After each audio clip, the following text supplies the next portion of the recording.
Hello everyone, how are we doing today? I've got a match from a little while ago against a guy by the name of Quarterghost, and probably from one of my streams back in the day, and I'm using a Black Curum and Gliscor, obviously kind of giving you a bit of time frame reference here.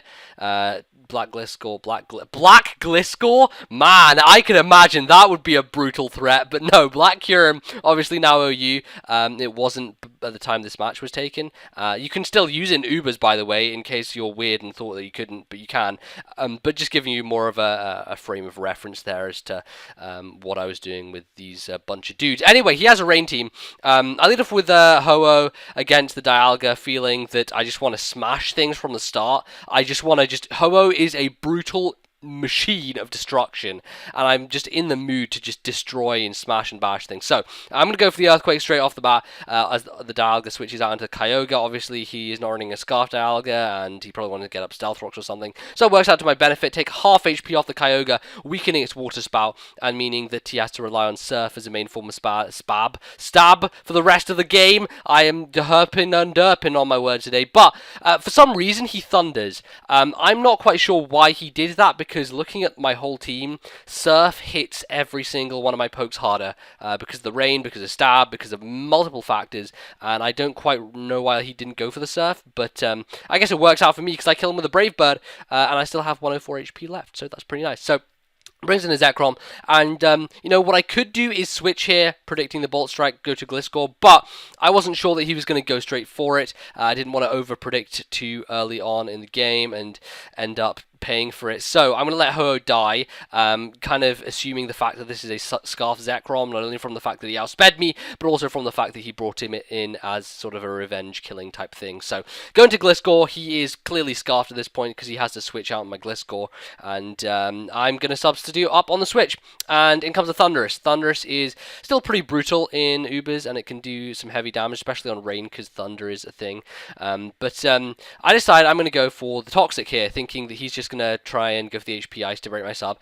Turns out that he's running a substitute set as well, so I'm like, well, balls, this probably won't go well, and then it turns out he has Nasty Plot as well. I'm like, okay, this is not good in any way. I am going to taunt him, so as long as I get rid of that substitute and stop him from Nasty Plotting anymore, things should be okay. But for the time being, I'm thinking, okay, so the most likely thing he's going to be running is Hidden Power Ice plus Thunder, right? So, assuming that is the case, I'm going to go into my Reshiram to take the predicted HP Ice, okay, I guess. I don't know really why I went to Reshiram, honestly, but it doesn't work out because he goes for the Focus Blast, which tells me he doesn't have HP Ice because he's running most likely Thunder and Focus Blast. I wouldn't see why you'd run HP Ice and Focus Blast, but he is running Focus Blast and Thunder, otherwise he would have gone for the HP Ice on that turn there, which he didn't. And as you can see, I am going to die to the Thundurus. So Reshiram's dead. Not that it's a huge deal, because now that I know his set, I know that Giratina 100% walls this guy,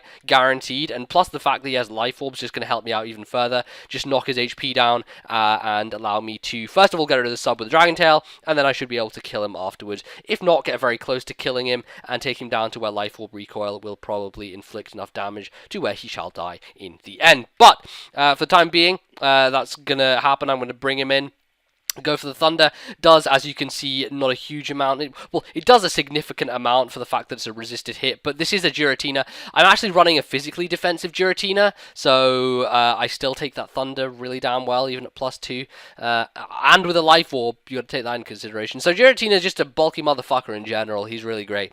And now I'm deciding, well, I can't die from any of his hits right now, so I'm going to go for the Dragon Tail. Fortunately, get paralyzed, which kind of blows. And I was hoping that I wouldn't get fully powered, and I don't. So I managed to Dragon Tail out the Thundurus, get rid of him from the field, and now he's down to one hit where Life Orb will kill him on the next time he uses it. So now he goes into Dialga, and he is easily going to be able to finish off my Giratina because Dragon Pulse is the thing, and I'm obviously paralyzed. I'm slow. I'd have been slower anyway because I'm a Giratina and I don't pack that much speed.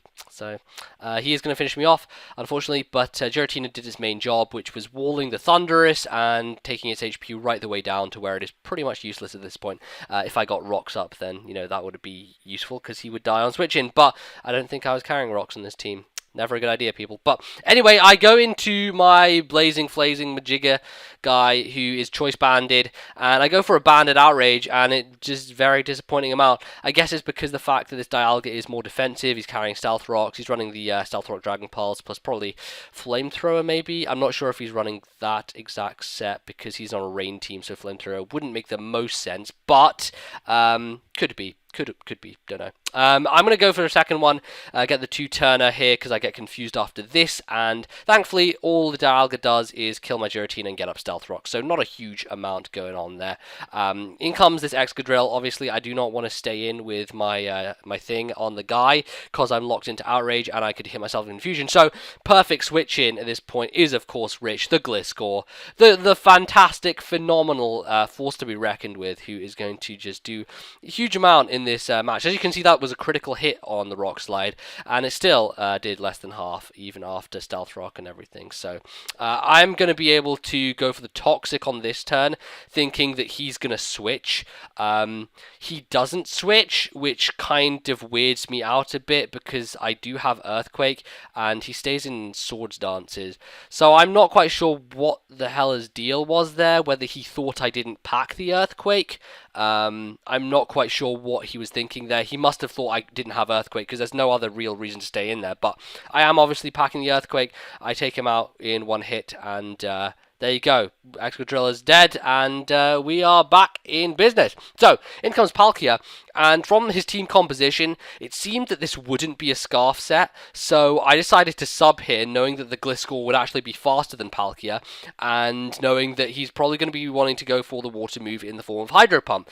And Hydro Pump has a tendency to miss, ladies and gentlemen, and that is precisely, exactomundily what he does. He misses the first Hydro Pump, which then allows me to get a Toxic on the second turn, and from here on out, it really looks like I am going to be able to potentially go for the substitute with my Poison Heal and just sub on down until he dies to the Toxic, or where he is in a range for Earthquake to take him out. So, at this point, Gliscor is just sitting pretty, no reason to be pissing around, and yeah, I think I sped this up a little biddly hiddly bit, but nothing too significant, so that I can still keep up with stuff. So he goes back into Thunderous, and obviously he can't get rid of my substitute, I don't think, because Focus Blast, I'm not sure if Focus Blast would break the sub. Maybe it would, just because it's a special hit. And he actually misses the Focus Blast, allowing me to therefore Toxic him and take him down. There was no threat of the substitute on his end, because his HP was so low, and even if he had hit the Focus Blast, he would have died anyway from his own Life Orb recoil. So I kind of got the benefit in both scenarios there in the end.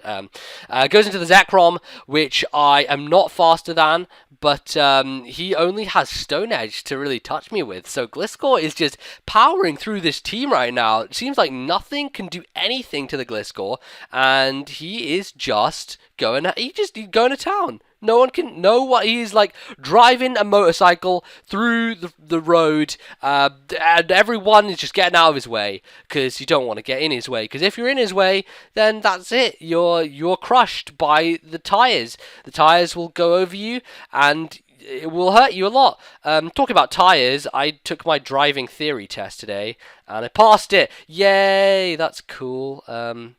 Nothing really else to talk about, so I thought I might as well interject that fact. Theory test done and dusted, yes.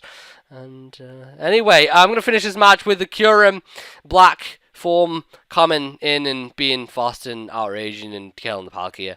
It's going to die, and that's going to be much. So, hope you guys enjoyed this one. If you did, you feel free to leave a like below. If you didn't, whatever. It doesn't float your boat. It doesn't float your boat. I'll see you guys next time with another video. But for now, I'll be signing off. Goodbye.